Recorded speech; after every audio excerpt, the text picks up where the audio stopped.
Creative e-codersii barachuun addunyaa qaroomte faana si'uuf. Kanaaf e-codersii haa baran. Creativity yookiin immoo koodaroota baay'ee kutaa magaalaa kana keessatti uumnee itti deemaa jirra waan ta'eef tokkoffaa seektaroota kenna tajaajila ammayyeessuudhaan wal qabatee karaa dijitaal kanaan barumsa kana yoo baratan ammaaf hojii isaan irratti effektiif ta'uu danda'an kan jedhu irratti waan xiyyeeffanneef tokkoffaa kan hojjetaa mootummaati. Agarsiistuun jira jechuudha.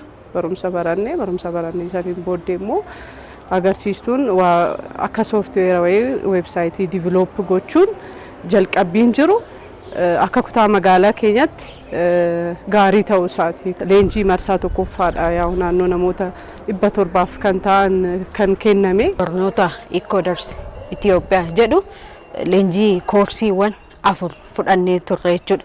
Isa keessaa tokkoffaan artificial intelligence, data analysis, undecided fundamental kan jedhuu fi program fundamental kan jedhu koorsiiwwan 4 fudhannee jirra jechuudha. Hojiiwwan teekinooloojiidhaan wal qabatan hedduusaa kan hojjetuu fi qonna biyya keenyaa keessatti teekinooloojiidhaan kan deeggarame hin beekama qonnaan bulaan baadiyyaa magaalaa ta'e hojiiwwan garaagaraa tanaan dura qonnaan bulaan keenya akkasuma maasiidhaan qotuu waan akkasiitti yaa ta'uti garuu immoo teekinooloojiin kun erga dhufeen asitti tiraaktara fayyadamee diinagdee isaa oomishaaf oomishtummaa isaatirree haalli itti dabalaa jiru waan baay'ee nama gammachiisudha jechuudha.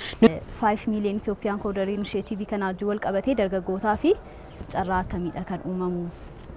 After barumsa kana erga fudhatanii skill erga ta'anii booddee BPO Park jechuun yaa'u piroojeektii biyya Rwaandaa, Keeniyaa, biyya Hindii keessatti piroojeektii gurguddaadha kun jechuudha. Haala gurguddaadhaan haala gaariidhaan hojjetamee hojiirra jirudha.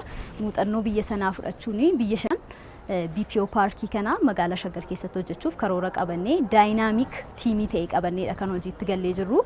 BPO Park jechuun business process outsourcing jechuudha. Kana jechuun hojii biyya bakkeedhaa dhufu dargaggeessi keenya tokko as taa'ee hojjechuun foreign currency doolaariidhaan kaffaltii akka argatuufidha. Kana jechuun middle class uumuufidhaafidha jechuudha. Dargaggoonni keenya sadarkaa jireenya isaanii dargaggoota keenyaa guddisuudhaafidha piroojeektii kanatti kan galle.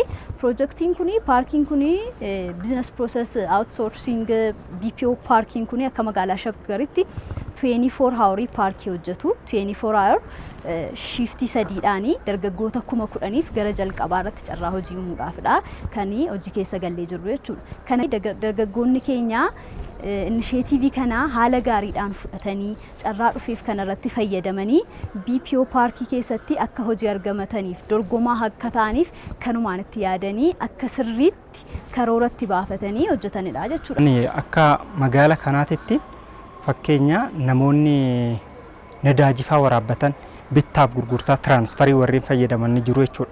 Isa sanirratti moobaayil baankingii ajantii ta'een hojjechaa ture. Hojii qacaramnee barbaannaa osoo hin taane waa tokko yoo divilooppii goone isa san namni tokko gamoo gaafa ijaaru itti laffa'ee baasii hedduu baasetti hirriiba dabee jechuudha. Garuu nus aappii takkitti yoo han divilooppii goonu ta'e akka biyyaatti qarshii guddaatti gurgurree itti fayyadamuu dandeenya. Karoora akkas jedhu karoorfannee. An akka kootti wantan kana dura beekurra waan tokko dabaladheera. Kallattii gara fuulduraattis immoo ofii koorratti wanti nan hojjechuuf karoorfadhe waan hedduu jira jechuudha. Ofii koorra darbee daarektii biyya kiyyaaf waan oolurree wantoota hedduu wanti nan karoora kiyya keessatti qabadheen jira jechuudha. Dargaggootaaf immoo ergaa nan dhaabnu carraan akkana kana dura hin turre sirna kana keessadha carraa kana kan argine jechuudha. Sirna paartii badhaadhinaa kana keessadha carraa kana kan arganne.